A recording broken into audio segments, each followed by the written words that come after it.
All right, welcome back to another Green Ninja Climate Science Series video.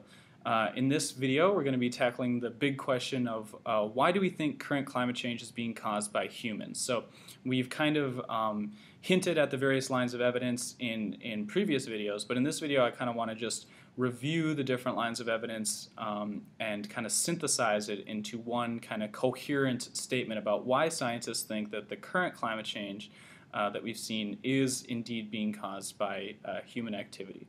So I've kind of separated this into a few points. So the first point is just the fundamental physics of the greenhouse effect. So as I mentioned in an earlier video, John Tyndall was the first in the 1860s to demonstrate that different gases absorbed wavelengths or absorbed radiation differently at different wavelengths. So these are the greenhouse gases, and in this chart they're showing that, say for instance, water vapor here absorbs very strongly at around 7 micrometers of radiation, and that's a wavelength of radiation that the Earth gives off towards space. So water vapor selectively lets in shortwave radiation from the sun and doesn't let out longwave radiation from the Earth as easily. And so this basic fundamental attribute of greenhouse gases makes it very difficult to imagine how you would increase greenhouse gases without getting an increase in temperature. So this is just kind of basic physics, and it's one of the kind of key arguments for why scientists think that the current warming is being caused by the associated increase in greenhouse gases that we've seen from fossil fuel burning. So how do we know that that the current increase in greenhouse gases is in fact due to fossil fuel burning?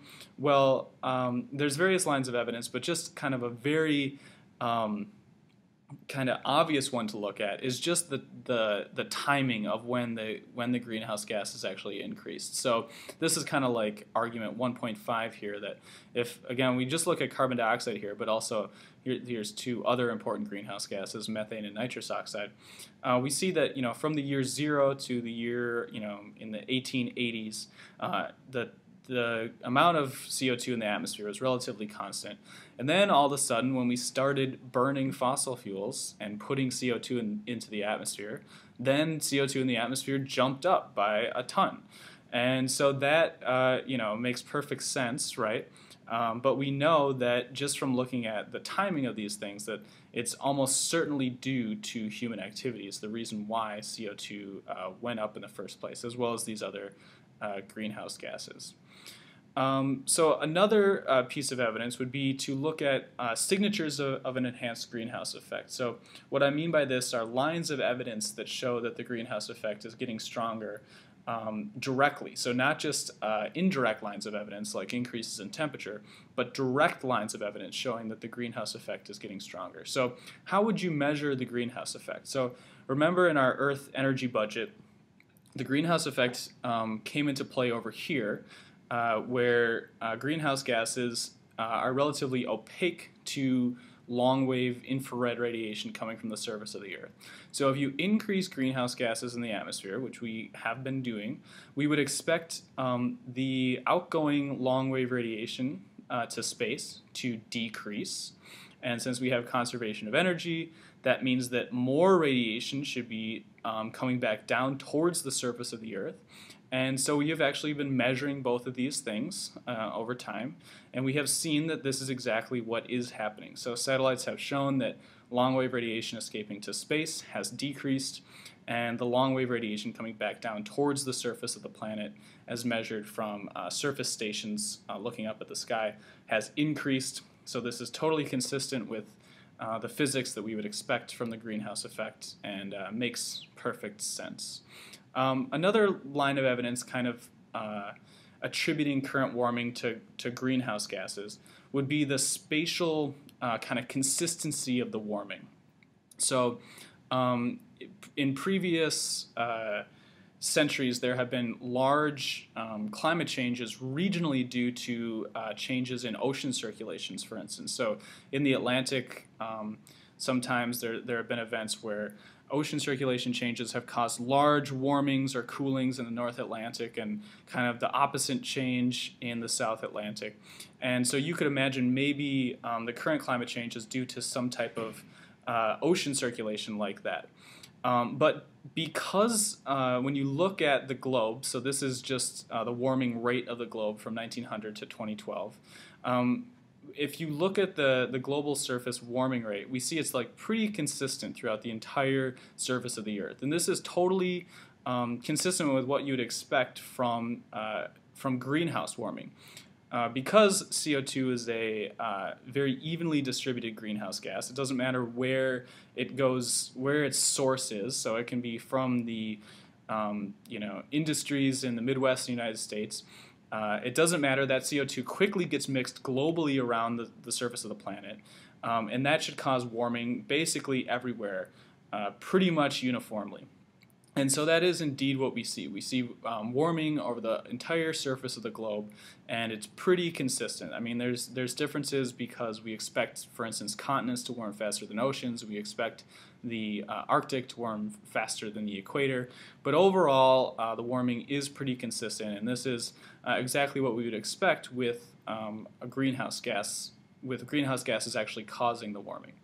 Another piece of evidence is that you could imagine perhaps there's a bunch of heat in the ocean, and maybe the ocean is releasing that heat to the atmosphere, and so you'd have a situation where the ocean would be cooling at the same time that the atmosphere would be warming, and maybe that's causing the warming that we've seen. But that can't be the case because we've seen that the ocean itself is warming as well. So if the ocean and the atmosphere are warming at the same time, then that really points to this idea that the energy is coming from a change in the energy balance at the top of the atmosphere, or the energy budget at the top of the atmosphere. So this is another line of evidence that shows that it has to be probably coming from the enhanced greenhouse effect.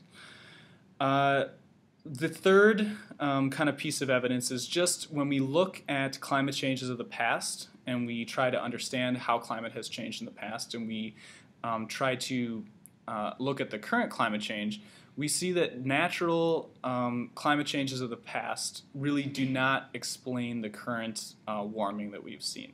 So when we look over longer periods of time, like 400 million years, we see big changes in CO2 and climate, but these changes are extremely slow. These have to do with processes like the formation of continents and different biogeochemical processes that take extremely long periods of time to change. So a lot of these climate changes that we've seen in the past are just way too slow to be explaining the current warming. Even these Milankovitch cycles that we touched on, these are occurring at time periods of 10,000 to 100,000 years, and so you don't get a big enough change over decades or 100 years for these to be causing the current climate change. There are causes of natural climate change that could affect the Earth's temperature on the period of decades, and those are volcanic eruptions and changes in solar radiation coming towards the surface. So this is a very important graph that we're looking at here. So this top part is changes in radiation at the top of the atmosphere coming from volcanic eruptions. So every time you see a spike in this top part, you're seeing a big volcanic eruption which is essentially shielding the Earth's surface from sunlight. So we would expect cooling from that situation. And then this next line here are two different estimates of how solar radiation has changed over the past 1,000 years. And what we see, we can use climate models to essentially figure out how much of an effect these two things, volcanic eruptions and solar radiation, have had on the surface temperature of the planet. And so that's what these lines, these colored lines are.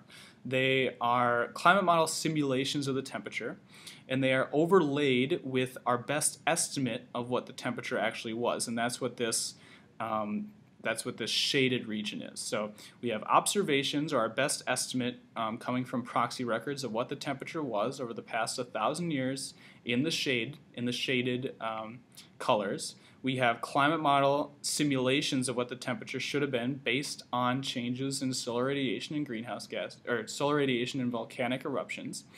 And what we're seeing here at the end, this is really important, is that the thick colored lines are climate model simulations that include this large increase in greenhouse gases at the end of the time series here.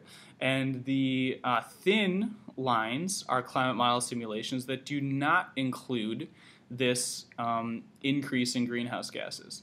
So we've seen a large increase in temperature over the past 100 years, and climate model simulations that include greenhouse gases agree with that increase in temperature. And when you do not include greenhouse gases, then the climate model simulation suggests that we actually should have seen cooling over the past about 100 years. So this whole graph is kind of a long way of saying that the only mechanisms that could have caused warming on the timescales that we're talking about are solar variability and volcanic eruptions, but those two things are not moving in the right direction to have caused the current warming. So when we put those two things, solar variability and volcanic eruptions, into climate models, the climate models show us that we would have expected to see a cooling from those two from changes in those two variables. And the only way to get the warming that we have seen, that we have observed, is by including the observed increase in greenhouse gases in the climate models. So that is kind of a summary of why scientists think that the current climate change is being caused by humans.